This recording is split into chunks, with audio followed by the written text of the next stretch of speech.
Now it's on you to decide. There are 14 constitutional amendments that's on the rest on your shoulders come November 7th. That's going to be to where you can decide these 14 amendments. Tonight, we're going to try our best to show you all 14 amendments before we play this report. Let's give you some. Let's spoil it by giving you some of the proposals from the Texas Tribune. Then we're going to play the report. The dates that you know. If you have not registered for October 10th, it's the last day to register to vote and submit an address change for the constitutional amendment election. If you need that, if you want to vote, you need a Texas driver's license, your first and last name, date of birth, the country you reside in, the date of birth, and your voter unique identifier, VUI, which appears on your voter registration card.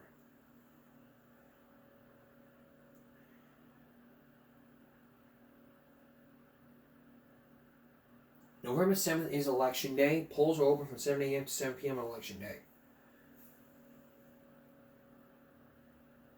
The ballot, each of these items will be on the ballot. Let's take a look at a few, and then we're going to play a report. H.R. 116 is constitutional protecting the right to engage in farming, ranching, timber production, horticulture, and wildlife management. It means the cities of Virginia growing this amendment would raise a bar for state and local legislation generally accepted in farming and ranching. Proposition 2 would be local exemption for taxation for child care facilities. And the Constitution prohibiting the imposition of individual wealth or network tax, including the tax on the difference between the assets and liabilities of an individual family. Those are some of the few things I want to focus on, but we're going to show you here. We're going to show you some more examples, including the ones I just talked about. Here's Michael Aspia.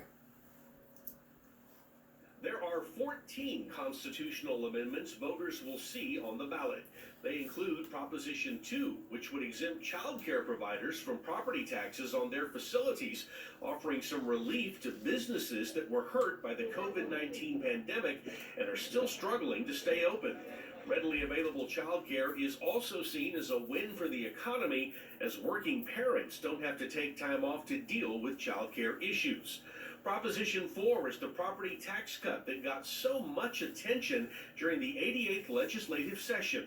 If voters approve, it would send more than $7 billion to school districts so they can lower their property tax rates.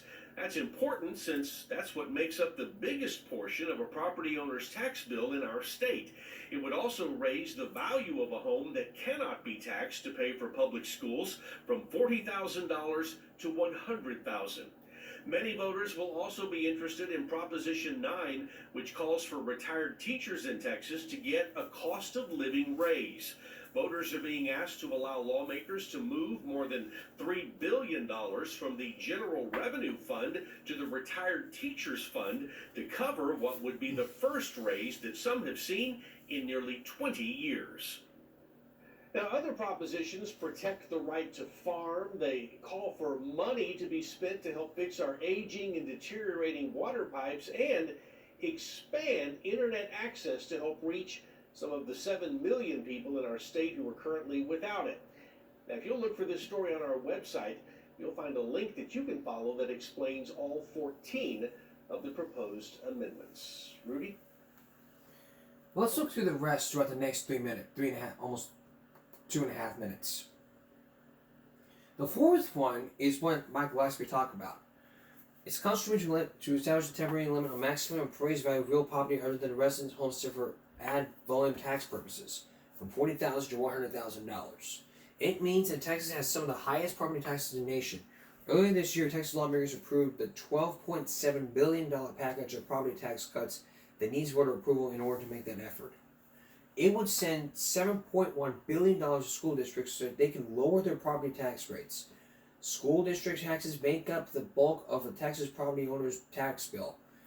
It would also raise the state's school district homestead exemption, or the slice of a home's value that can't be taxed to pay for public schools, from $40,000 to $100,000 at a cost around $5.6 billion. It also includes tax reforms, a temporary limit on appraisals. The fifth one is all about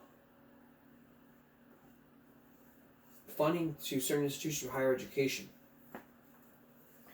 Sixth is all about the water fund to assist the financing of water projects in the state. A down payment of $1 billion. SGR 93 is the constitutional amendment providing the creation for Texas Energy Fund to support the construction, maintenance, and modernization of operational electric generating facilities. It means it would create a state funding allowing officials to distribute loans and grants to companies with the aim of building a new natural gas through the power plants. It would give interest 3% loan, and new plants would be connected by June of 2029, which would be in 6 years. And finally, it's all about the broadband, which would mean, like Mike talked about, everyone internet access that does not have internet. As an added bonus, Proposition 9, the teacher retirement, like Mike talked about, for 20 years. Lawmakers asked voters to use $3.3 billion of general revenue fund and move it to the retired teachers fund. It could be help. If you want to look at all these, we'll have that on the Give Me a Break newsletter at givemeabreak.substack.com.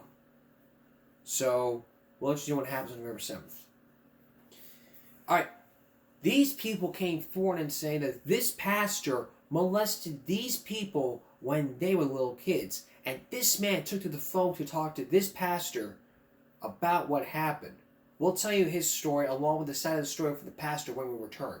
Please stay with us. Over 30 years ago, if you were with the Catholic Church and a pastor you know molested you, and you kept it a secret so long you couldn't tell your friends, what would you do if you told a member of your family that happened to you years ago, whether it be your father or your mother? How would your mother, how would your family, how would a family member feel, or a friend? It's the kind of stories that lead to anger, it leads to a lot of anger and a lot of despair. In this story you're about to see, it happened. A lot of people in one town came forward to tell their stories about sexual abuse and sexual assault by one pastor.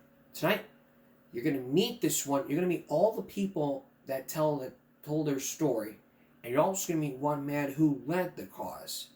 Over 30 years ago, he told mom and family or a friend that he was molested.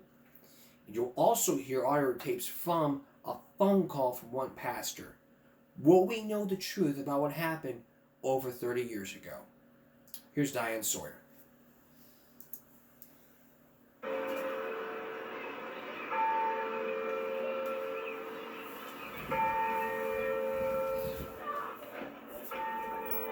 It became our secret for 30 years. We were all ashamed. See an innocent child living with a secret that was about to destroy his life. It was the whole town's terrible secret. That town with a secret is North Attleboro, Massachusetts, population 25,000. It's still a 1950s kind of place. Where you can leave your doors unlocked, chat over the backyard fence, and center family life around the Catholic Church. No wonder Frank Louis Fitzpatrick never really wanted to leave. He became an investigator for an insurance company and created a family life like the one he knew growing up. I had a family, yep. My wife and I and 2 kids, and a cat and fish. Happy? And, no, I wasn't happy, but I should have been, and that's what started to make me remember. Was that I realized something was wrong. As Fitzpatrick tells it, a dark shadow kept flickering over his picture-perfect life. Somebody I loved was doing something horrible to me. It was the first thing that came back to me, the pain. And my brain said that. A pain that under therapy kept drawing Fitzpatrick back 30 years to the innocent days of St. Mary's Grammar School. Back toward a young priest of great vitality and charm who became a kind of magnet for the children. You know, I wanted to become a priest because I thought he was such a wonderful person. He was Father James Porter, overseer of the altar boys, like Frank. He organized games for the children, and Fitzpatrick remembered even took them on trips. He was supposed to be taking us to a game of some kind at Boston Garden. I remember being brought to this house. I looked out the window and I said, "Oh, where's Boston Garden?" And it wasn't in sight. I remember feeling strange. At last, Frank Fitzpatrick had a memory that would unlock all the darkness in his life, of a day when a beloved priest would offer an unsuspecting little boy a strange-tasting piece of mincemeat pie. Father Porter told me I should eat it too. You know, I was going to hurt his feelings if I didn't eat it, so I ate some more. And then, the next thing I knew, I woke up and Father Porter was laying on top of me, sodomizing me. How old were you when it happened? 12. It never occurred to you to tell anybody. At that time, a priest was something that was so high above normal mortal human beings that it was not conceivable that we'd ever tell on a priest, because it was like, you know, how can you tell on God, you know? You're 39 years old. These realizations come back to you. Was there a moment when you knew what you were going to do? Yeah, right away. When I first started getting those feelings, I knew I had to do something to find out. I'm a curious guy. I wanted to find out what happened to Porter. So Frank Fitzpatrick, private investigator, set out on the trail of Father James Porter. First, he went to the diocese just to find out Porter's middle name, but the head of the diocese, Monsignor Oliveira, refused. Monsignor Oliveira told me maybe it's best to leave it in the hands of the Lord, which had been done 30 years ago, and instead of the Lord's hands, it ended up in Father Porter's hands, and his hands were filthy. So Fitzpatrick spent hours of his own time culling through documents, searching through old newspapers for any clue to Porter's whereabouts. He also placed a simple ad in the local paper, asking only, "Remember Father Porter?" Within days, a letter arrived. "Dear Frank," it said, "what have you got?" I, for one, am very familiar with Father Porter and his antics, or should I say insanity. I, for one, have lost my faith and dignity because of this man. Patty Shabbat Wilson, today a single mother who works with emotionally disturbed children, was the first to contact Fitzpatrick and tell him about a 10-year-old little girl at St. Mary's who was stalked repeatedly by Father Porter. He locked the door at the rectory and would get me in there and have you sit on his lap, take your pants down. He'd have his tongue down your throat, his hands up your genitals. And I felt that there must be something wrong with me. You know, like I must be deformed to make someone want to come after me so much like this. Did you tell anyone else? I told my best friend Judy. I said, Father Porter just did this to me. And she looked at me and she was stunned. She said, he did that to me too. I remember him pressing himself up against me. His hand went up my He's legs. sweating and shaking. Gasping and shaking. Shook. One by one, the former children of St. Mary's decided to come forward. He threw me on the floor and raped me. Once or twice a week. Kept telling me that guy was watching. It was as if a violent tremor shot through the community, dislodging old memories. And the memories made it clear that here at the little school called St. Mary's, there was no place a child could be safe from Father Porter. Not the playground, not the rectory, not the sacristy, not the altar. In his office in the rectory, in the basement of the rectory, in the vestibule of the church.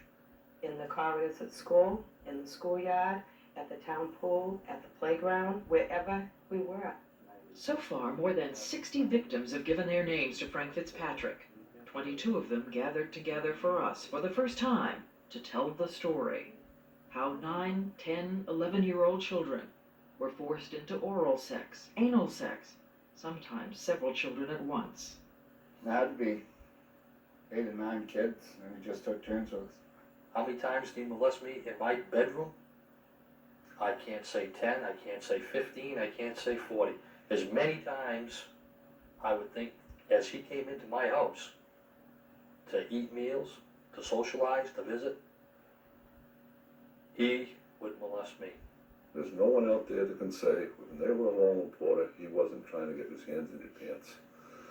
Personally, I served a lot of Mass, and it was, you know, every time after Mass getting cornered, trying to get him away from you. Myself, 20 times minimum. Mine happened when I was in the hospital. I was in an automobile accident. And he came to tell me that, that my uncle died. And that's when he started on me. And that was the night It was Columbus Day, 1960. I'll never forget it. They are businessmen now, teachers, adults, but they say it was hard to come forward. And they tell us there are still countless more. He didn't choose anybody in particular, he chose everybody. This guy destroyed hundreds of children's childhood. He took the child right out of them and ripped it out. I mean, he molested or raped every kid he could get his hands on. But soon it became clear that Father Porter wasn't the only priest playing a role in their nightmares. John Robitaille had also repressed his memories 30 years when he was driving home recently, and a radio report on Frank Fitzpatrick mentioned Porter's name. I heard the name Father James Porter, and I just started freaking out. His classmates have told him that they remember seeing him lying bleeding on the shower floor. He remembers being one of Porter's favorites, raped once a week for nearly 2 years. I'm standing there behind me, just pushing me against the tile. And, wanting to get out of there and not letting me.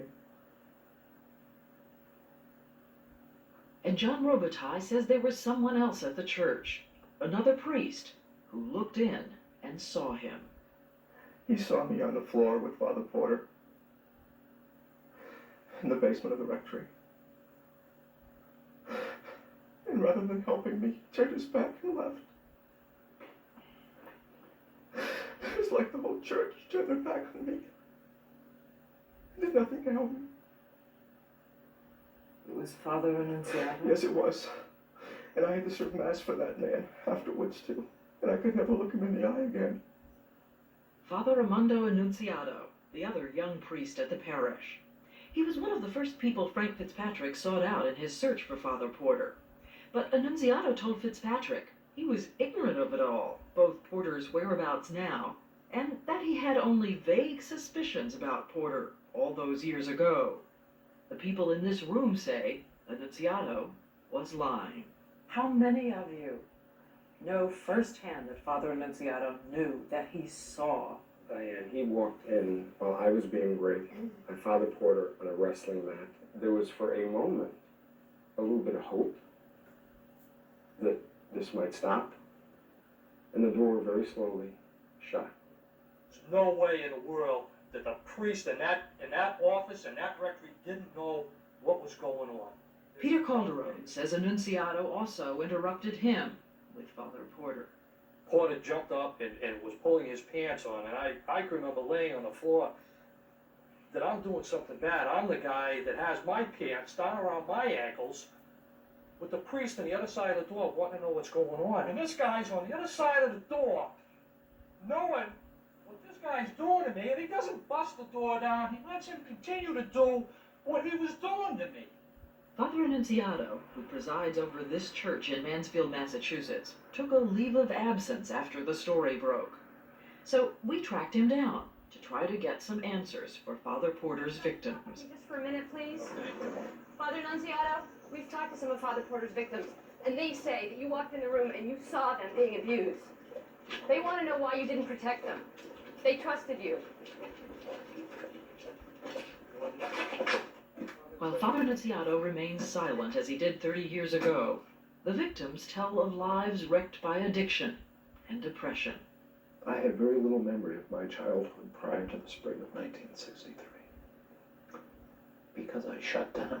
I'm very, very frightened because I have other dreams and like little glimpses, and I am very, very afraid of where that's going to take me. I've spent 30 years building walls, losing my religion, losing my ability to make strong relationships, my ability to trust. That's what the story's about.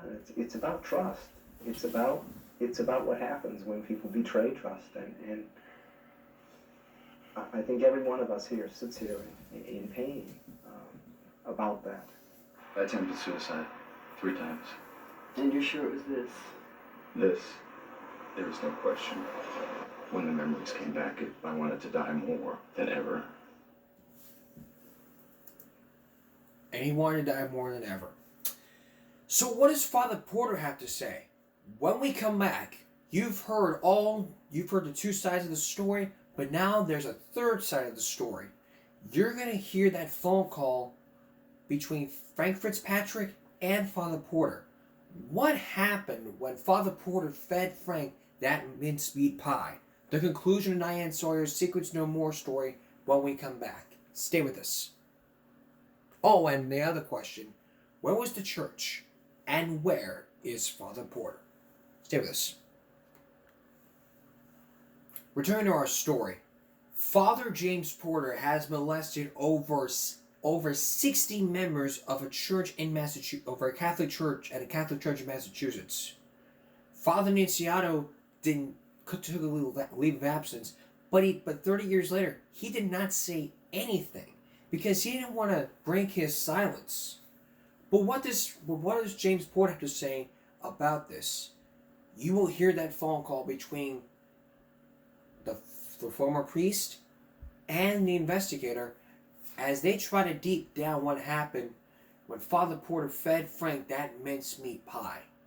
You will also see that confrontation when Diane Sawyer confronted Father Porter about what happened.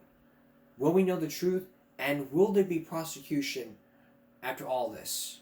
Once again, here's Diane Sawyer. He came into my house, into my bedroom, with my parents on the other side of the wall. Not even a door blocking the room, just an archway.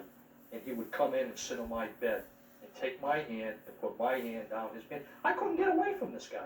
That's Peter Calderone. This is his father, Joseph. My wife insisted I not come this evening on account of my health. And I said, no, dear. I said, I couldn't live with myself. Knowing perhaps I could have done more in the past, after all these years, I said, I will not sit back now. But Joseph Calderone did try 30 years ago when finally he suspected something was wrong. He tried to get help dealing with Father Porter from that other priest at the parish, Annunziato. I put it right to him. I believe he's molesting the boys. Well, you know, you people must understand, he's human. I said, Father, you have the wrong. You forgot to put a prefix in there. He's inhuman. Finally, in 1963, Calderone and a handful of other parents, each thinking they were alone, forced the bishop to move James Porter out of North Attleboro, only to discover now that the church simply placed him in a neighboring parish, Fall River, and then another one, New Bedford, where hundreds more children were available over the next 4 years.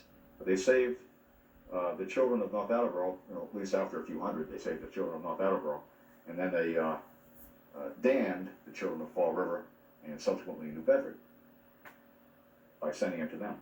And critics say that's exactly the pattern of the Catholic Church over the years.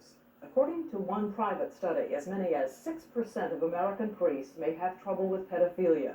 That's 3,000 priests. Yet, in the past, the Church has simply moved many of them from place to place, paying out huge sums in private court settlements to the victims, hoping, above all, to keep the whole thing hidden. The Church has paid out $400 million in legal fees since 1985, with prospect of $1 billion. The settlements I've heard of have been quite large, yes. The Vatican Embassy refused our request for an interview. Only Father Kenise Connors, a psychologist and member of the National Catholic Conference of Bishops, would talk with us about why the Church moved Porter near children in other parishes all those years ago. What can possibly forgive that decision? I can't think of anything but forgiven. All I can possibly put forward is the fact that at that time we know so little about the problem. At that time we had no idea of the extent. But do you have to know about the problem in a sort of sophisticated way to know that this man is dangerous to children? No, I don't think you need it any sophisticated way. Father Annunziato, there at the time, according to at least 3 of the people we talked to, walked in and saw exactly what was happening, shut the door, and did nothing. What should be done to him? If it is true, then he was in collusion. If it's true, I think you'd have to answer now why he did that then. I don't know. That's very hard to hear. In the meantime, even though the church was still shutting every door in his face, Frank Fitzpatrick refused to give up on his search for James Porter. He finally got Porter's middle initial and Porter's father's name, William. Then one day, as he was poring through old newspaper files, he found in a newspaper an obituary. William Porter had died, the article said, leaving behind a son, James, who lived in Oakdale, Minnesota. So Fitzpatrick, private investigator, called information and got the telephone number, and then set up his tape recorder. The decision to call Porter was really a decision to call his wife, to warn her to watch out and see if their children were being abused by him. Porter had left the priesthood in 1967 and married. Since 1974, he'd been a house husband and tutoring children at a local church. He also has 4 children of his own. Hello, can I speak to Mrs. Porter, please? Hello? With his heart pounding, Frank Fitzpatrick said he had news about her husband. But back in 1963, he was at St. Mary's Church in North Attleboro, and I was at the neighboring grammar school, and back at that time, he sexually molested a number of children. Have you heard anything of this before? No. I don't believe you anyway. You don't believe me? No. Father Porter picked up the telephone and clearly knew the topic. Hi, this is Frank Fitzpatrick. Yeah? From North Attleboro. Yeah? So I just recall some of the things that went on in North Attleboro. It just came back to me this past year and a half or so. My concern was whether you had received any treatment for your problem. Yeah? One question, why did you do that kind of thing? I don't know. Was it done to you as a child or something? No, that's the thing that was finally figured out. That we don't know. You have anything to say to me about it? No. What can I say? You're sorry? Am I? Of course. Very. Very, very, very. That's why it was taken care of. He said he was sorry. I had to put that into his head. I had to ask him if he was sorry. I don't think he was sorry at all. So several months later, Frank Fitzpatrick dialed that phone number again. Hello? Hello, Mr. Porter? Oh, speaking. Hi, this is Frank Fitzpatrick calling again. I'm going to call you back in February. Oh, yeah? Fitzpatrick asked Porter about that trip 30 years ago and the piece of mincemeat pie that had knocked out a little boy. I don't know if it was alcohol or drugs or what. Well, it's probably... Now, the only thing is, I know one thing, it's still my favorite, is mincemeat. It has a rum in it. It gives a different flavor. There were a couple of girls that I heard you molested, too. Not that I know of. No? That's not good. When did you stop molesting children? When did you stop? Well, as far as I know now, for sure, it's way back in the about 67. 1967. That was when additional complaints from the parents in New Bedford finally led to his departure from the priesthood. The church had sent Porter for therapy to this retreat in New Mexico, though no therapy was offered to his victims. Even though doesn't sound like it, my voice, I do have this extreme anger toward you for what you did to me. I don't blame you. And my concern is that this might be another act, and that you might be molesting your own children or their friends. No, you could even check. Check with my wife, and then it's nothing. It'll be, geez, it would have come up, and the family. I mean, it's been absolutely outstanding. I just thank God every day that it's, what has taken place so far. It doesn't mean I don't have to struggle once in a while. I don't think I don't have recollection. I always got to look back and remember, my God, what happened. I got to look back how fortunate I was that I didn't get creamed. Like, I just think to myself, I mean, it just doesn't know how I would react if anyone, touched my kid. I'd be so damn pissed. At this point, Mrs. Porter picked up the telephone and said her husband had confirmed what Fitzpatrick had said. Yes, he told me all about it after his call. Okay. Okay, that's all I wanted to talk about. Quite a shock. Yeah, it is quite a shock, I imagine, yeah. So, I'm just hoping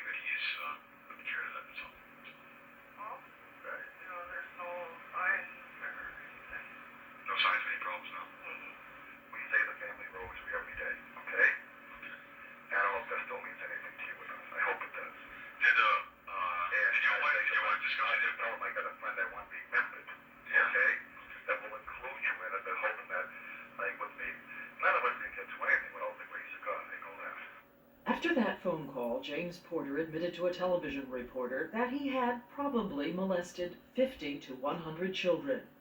His victims scoff, saying that's just a fraction of the real number. And their constant fear is it didn't stop when he said it did. You know, he said in the tape that nothing has happened, that leaving the priesthood was a kind of cure for him. If you talk to the experts around pedophilia, it is a non-curable disease. If you get that apology, will that give you all peace? No. He's got to be put away. In jail. Treatment in jail. Not a curable disease. Diane, as far as I'm concerned, Porter committed murder. Yeah. He psychologically murdered every one of us when we were 10, 11, 12 years old. So the former children of St. Mary's School are determined to get action, even though so far every road has been a dead end. They turned to the Rhode Island District Attorney, but just today he cited technicalities in the law and said he won't be doing anything. And the church? Well, the church must always be the healing agent. I mean, the law is there to enforce the law, and we should never impede that. Do you understand? These people say, excuse me, but they say they can't be healed until their church is fighting for them. And I think we are. I think we are beginning to. And yet, when Fitzpatrick first went public, Cardinal Bernard Law of Boston responded by attacking the messengers, the media. By all means, let's call down God's power on the media. So if the church wouldn't do it, we decided to go to Minnesota to see if we could get James Porter to say something to the victims he left behind. Mr. Porter, may I talk with you? Mr. Porter, may I speak with you on behalf of the people of Massachusetts? The young people there. Get the police. I'll be right back, Mr. Porter. You don't have to call the police. We just want to know if there's anything you want to say. Get the cops. Get the cops. Porter slammed our cameraman and our camera so hard, the camera shut down. It took 2 men to pull him off us. He's not dealing with a helpless 12-year-old now. He's dealing with a very angry 43-year-old. And I'm not going to stop until that man is prosecuted, until he is dealt with, and until all the other victims who he victimized get help, come forward, and can face it. As of now, more than 60 people linked by terror, memory, and love. All because of one man. I've been alone for 32 years until I saw Frank on television. And I've got a family now. But up until that time, I thought I was alone. I owe, I don't know how much to Frank, because without his efforts, I wouldn't be able to deal with my pain right now.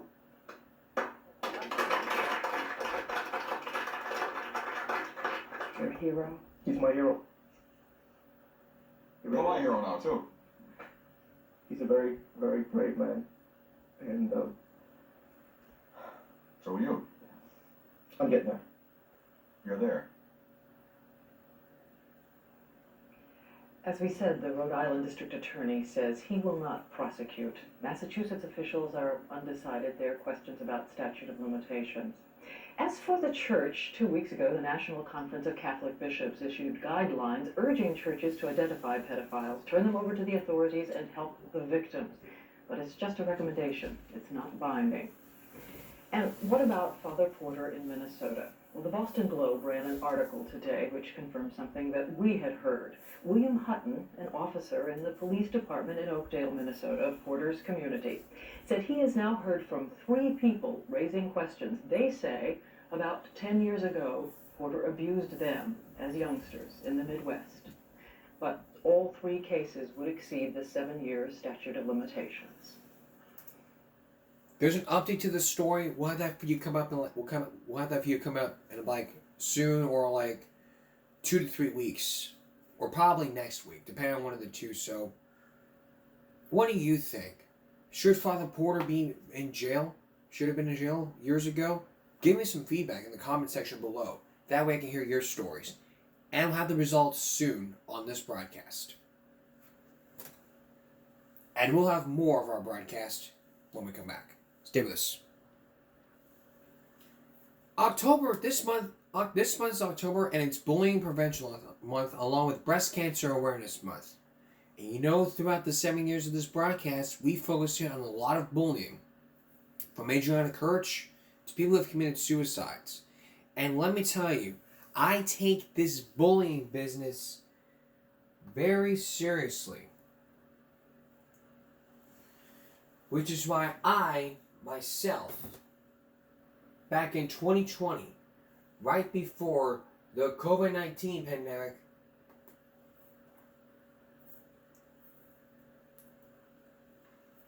I have created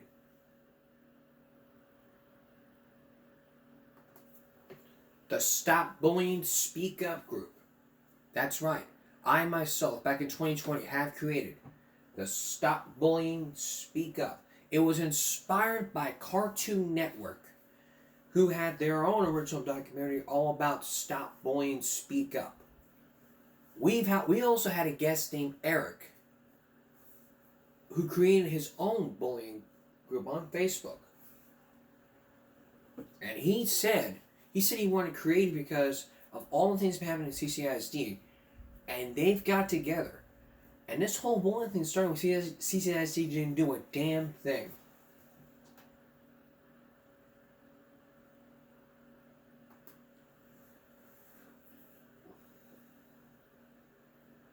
There we go.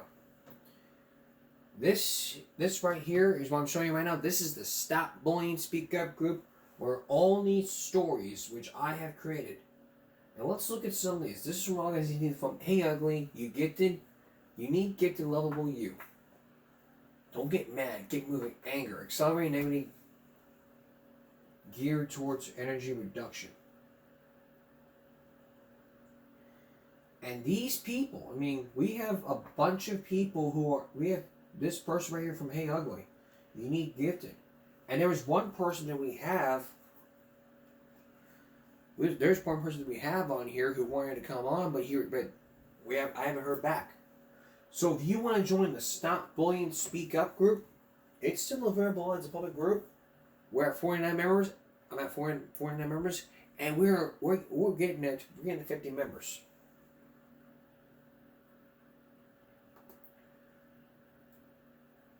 So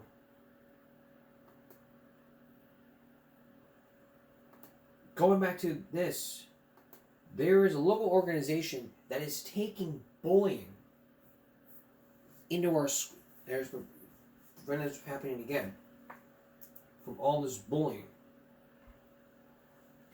in Duval County, an organization is fighting back against this. Let's take a look.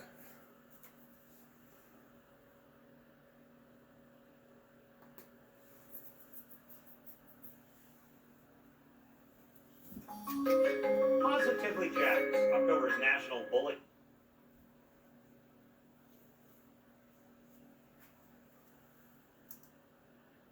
Prevention Month, and one local organization is taking steps to prevent bullying in schools.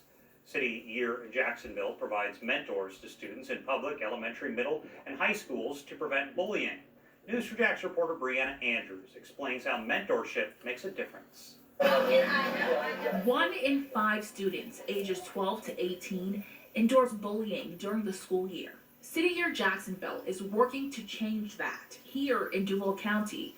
That's according to its development director, Elizabeth Rieger. Tell me a little bit more about this program and how it's making a difference here in Jacksonville. We have this amazing group of 18 to 25-year-old City Year student success coaches like Rhea, who commit a year of their life to serving our community. Rhea Hill is a mentor at San Jose Elementary School. She says she decided to get involved with City Year Jacksonville because she remembers what it's like to feel unseen. The age group that I work with now, 8 to 9, some 10-year-olds, around that age, I personally felt unseen, overlooked, unsupported. So it's really rewarding and fulfilling to be the kind of support system or an important part of the support system that I needed when I was younger. Students who experience bullying are at an increased risk for depression, anxiety, sleep difficulties, lower academic achievement, and dropping out of school. Being that consistent source of validation, reassurance, something that I even do with my kids is practicing positive affirmations with them to help build their confidence. It just really helps to mold you to be the strongest version of yourself, and it inspires you to want to help others. Data shows school-based bullying prevention programs decrease bullying by up to 25%. With programs like City Year Jacksonville, more children will feel empowered in the classroom instead of bullied. Brianna Andrews, Channel 4, the local station. And programs like that decrease.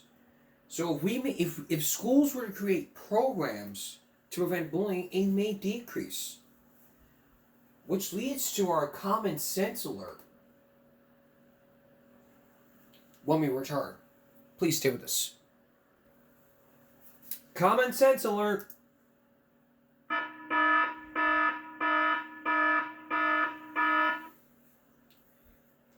Bullying. We've talked about it for 7 years. If we have these bullying prevention programs, they fall by about 6% because of all that's happening. In Fire Bluff, we have a thing called reporter bullying. That happens to where an anonymous source would phone in or write on the website the incident of bullying, where it took place, so and so. In Robstown, they got QR codes in the hallways, in the classrooms, and in the bathrooms to prevent this from happening again. We've all seen these bullying prevention ads, even from celebrities. Celebrities have been bullied, and they take to social media. I mean, bullying all starts on social media. It doesn't just start on the playground or at a game.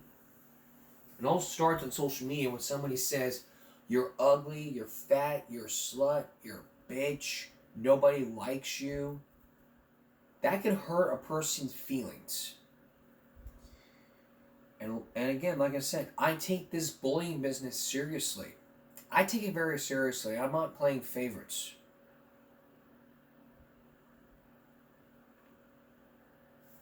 I mean, Dr. Phil went up to Congress to prevent cyberbullying from happening, the Elementary Secondary Education Act.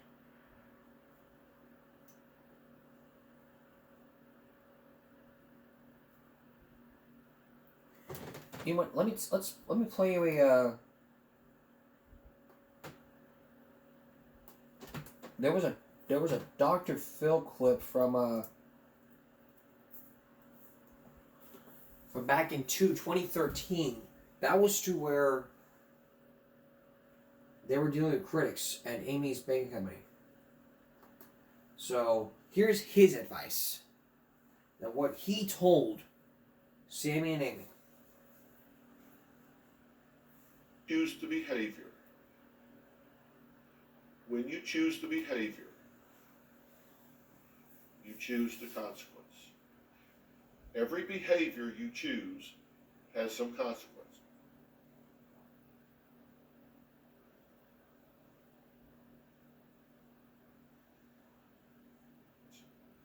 If I choose to get out of the chair, I choose to be standing. If I choose to respond to somebody on the internet, I've started a dialogue instead of there just being a comment out in cyberspace. You can be self-righteous all you want. You can say, I'm standing for something, I'm being strong for who we are. Okay, that is absolutely your choice. But when you make that choice, you choose everything that comes downstream with it. I was invited to Capitol Hill to testify before a congressional committee on the Elementary and Secondary Education Act. Because they wanted to know, they said, you've got your finger on the pulse of America. We want to know where we need to put focus. And I said, cyberbullying. Cyberbullying. We need to train the teachers. We need to take down the boundaries. And so what's the advice to kids that are being cyberbullied? The advice is unplug. If you're going on chat rooms and there are people on there telling you to go hang yourself, kill yourself or whatever, the first thing to do is just unplug. Because that is a virtual world, and when you unplug, it goes away. Unplug. Unplug here. That's it. That's all I wanted to play. That was all wanting to play. That was all. The advice to Dr. Phil gave is the same as giving to y'all. So if you're gonna go on chat rooms and they're telling you to go hang yourself, go jump off the bridge, go after yourself, whatever, just unplug. Go away. You want to delete your Facebook, your social media accounts? Go right ahead. Go right ahead. But if you're saying, if businesses are attacking you, you're attacking back, that is your choice. If you choose that behavior, you choose the consequences. Which is precisely the point here. When we deal with people who are picking on us, we have to fight back and stand up for ourselves. That's why we have, for kids, they don't know how to stand up for themselves. That's why we train them to go talk to an adult and say, hey, little Timmy's beating me up.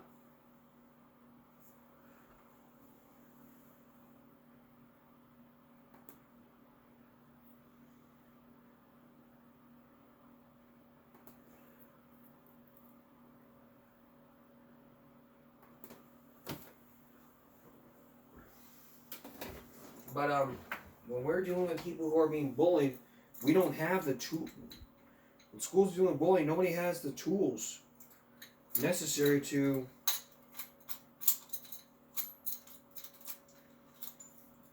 combat this or have this happen again. So that's when we have people out there who want to stand up here and say, well, this is what I can do, this is what we need to do. And there's no arguing to this point here. There's no yelling and screaming.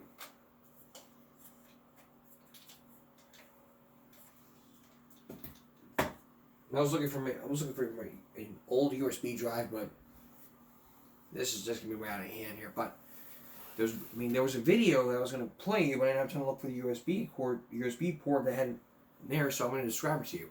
There's a principal who made a rant all about bullying, and he used an example of a kid. He was like, "Hey, Shorty, what's up, Shorty?" And he said this: "That may be okay. That may be funny. If he's laughing with me, it may be okay. But if it's not, then you need to stop. And if I keep going, hey, Shorty, what you gonna do, Shorty?"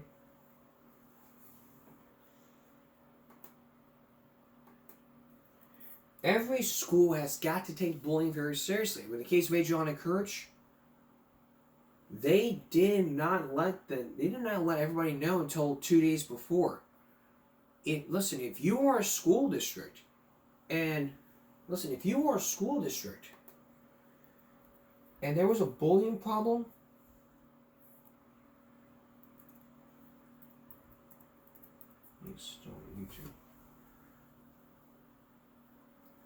and if you don't just report to you just don't let the parents know 2 days before. No, you let them know when it happens. You send a letter out to parents. Send a letter home to parents, let them know what happened. You don't freaking send it the day after. And this would never have happened.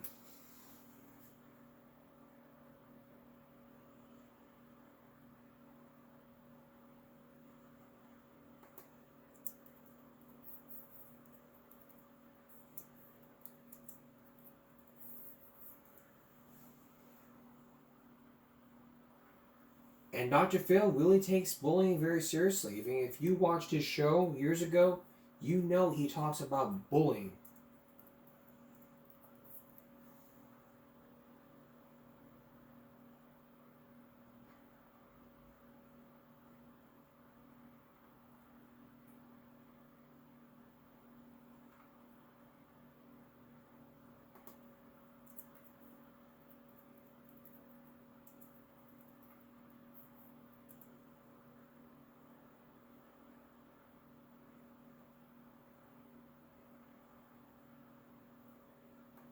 Here's a portion of when he went on.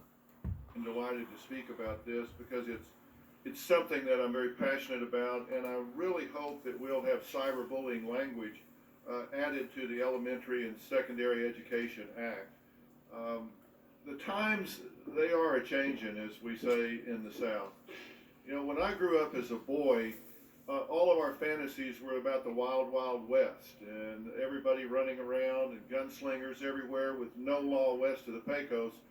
Now we're dealing with the wild, wild web. And the gunslingers are keyboard bullies. They are these people that can, with anonymity, attack other students in a way that can completely destroy their reputations. And it's something that has changed, and we have to change with it. In the past, the bully had size, they had words, they could intimidate someone at school.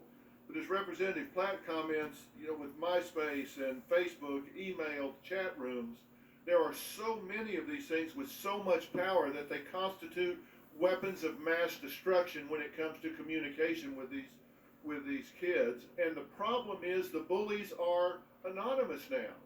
So you get even more aggression from them because they don't have to look their target in the eye. And this wild, wild web is completely unbridled. I mean, there are no checks, there's no balances, there's no accountability. Even if they are caught, there are little consequences. And when I grew up, and I suspect when a lot of you grew up, bullying took place by people writing on the bathroom wall or snickering behind somebody's back. And even then, you could move schools if necessary. Somebody could say, look, I just don't want to put up with this anymore, I want to move schools. You can't do that now. Even if you leave the bullies and you go to another school, all they have to do is Google that person's name and here it comes again. If there was a rumor that she stuffed her bra in the 5th grade or somebody wet their pants at lunch, something that happened that really was humiliating, embarrassing, they pick it up at the new school and here we go again. They Photoshop pictures in humiliating poses, ways that can just be so traumatic to a child. And believe me, it is impossible to unring the cyber bell. You cannot unring that bell. Once it's out there, it is out there. And children that have been impacted by cyberbullying are 1.9 times more likely to attempt suicide than the general population. We've seen it. Phoebe Prince, Alexis Pilkington, Megan Meyer, on and on. I get tens of thousands of letters at the Dr. Phil show of kids asking for help about this. It is a serious crisis. 42% of kids say they've been bullied on the internet. 35% say they have actually been threatened. And it's more for minorities, gays, and particularly girls. This is an epidemic, and the problem is there's no place to hide. Used to, at least when the child got home, they would be around people that loved them, cared for them, and they would be safe at home.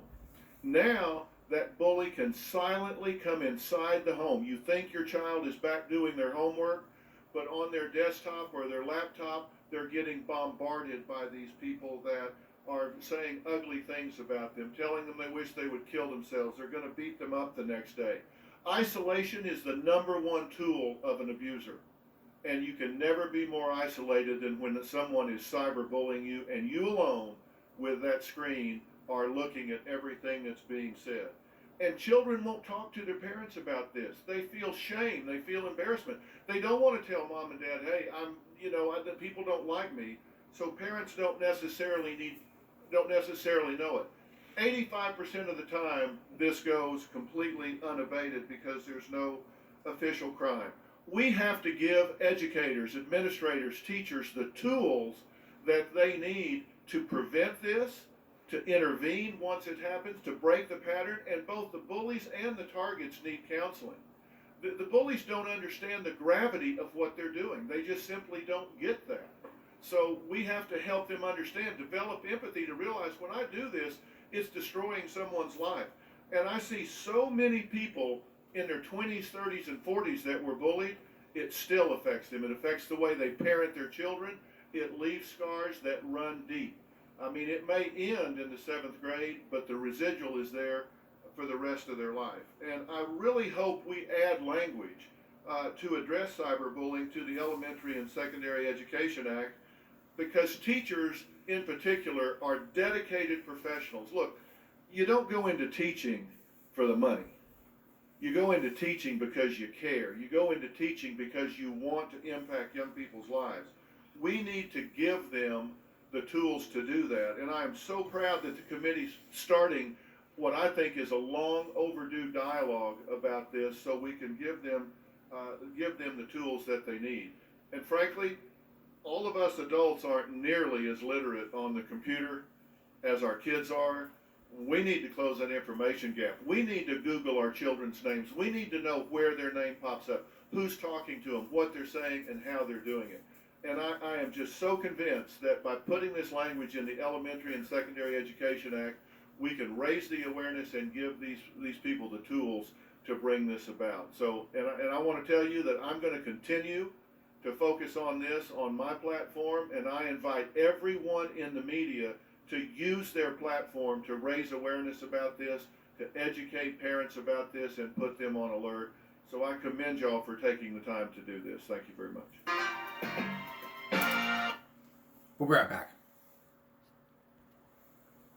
So you just heard it. You've heard it. Bullies and the victims need counseling. No. He probably got that wrong, but I have to agree with him. Not just, the bullies need counseling. The bullies don't get punished. They just simply go out and do this again. If you want to switch schools, that's the choice ever. But the tip I have for you parents out there is to be educated. Do some research beforehand. Because if your child's being bullied at that stage, to where he's saying, Mom, Dad, I'm being bullied, and you don't know what to do, and you don't have the tools, you need to find the tools. And if you don't have the tools, look it up. Find some tools. Do your research. Do your homework. That way you know what happens. Like I said, I'm now an uncle, and if my nephew came to me and said that he's being bullied, I will give him the exact tips of what needs to happen. I'm not going to tell him to go to the YMCA and go fight. I'm going to tell him basically, next time this happens to you again, you go find an adult and they will take care of it. And if you feel like that happens, go talk to your mom and dad and they will talk to the school and they will take care of it. If they don't feel like taking care of it, then you can hire an attorney and you can drag the school to court. That's how it is. They stepped over the line, then they stepped over the line. Come up on Monday. Police abuse. You will see some body cam footage about police abuse that happened. You will also meet a man who videotapes police abuse. How can it happen? And how can you file a police report? That's on Monday. That's Give Me a Break for this Saturday going to Sunday. We'll see you again for Give Me a Break Monday. For everyone here at YouTube, have a good night. And stop bullying, speak up.